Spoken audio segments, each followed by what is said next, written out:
రామ్ నారాయణ్ రామ్. ఆ సహాయానికి మూలశక్తి మనలను విరాట్ను ఎస్పీ లేచుకోవడానికి, అతనితో ఐక్యత సాధించడానికి ఉంది. అదే దిశగా మనల్ని నడిపిస్తుంది.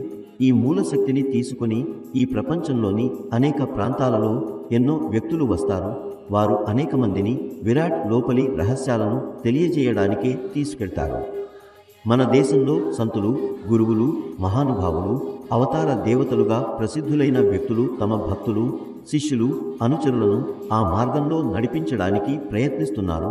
ప్రపంచ ప్రకృతిలో ఈ అవకాశాన్ని మరియు ధార్మికత, ఆధ్యాత్మికతను ఉపయోగించుకొని అనేకులు వ్యాపారంతో మిళితం చేసి ధర్మాన్ని ఒక వాణిజ్యంగా మార్చేందుకు ప్రయత్నించారు.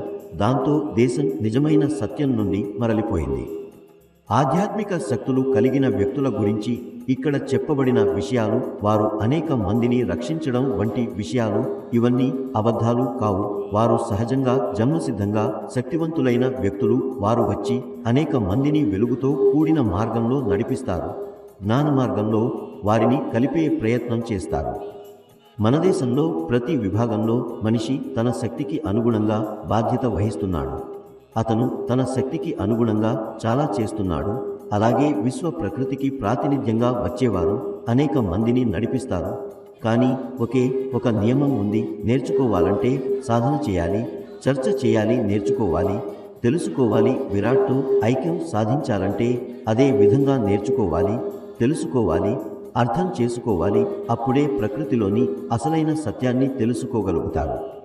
ఇది తెలుసుకోవడానికి అవసరమైన సాధనలో ఆ విభాగంలో ప్రావీణ్యం సాధించినవారు, వాస్తవంగా ఆచార్యులుగా మారినవారు, వారే ఇక్కడ మహానుభావులు లేదా అవతారాలు లేదా దేవుడిగా పిలువబడతారు. ఇంకా మీకు ఇతర అనువాదాలు కావాలంటే చెప్పండి, సహాయం చేస్తాను.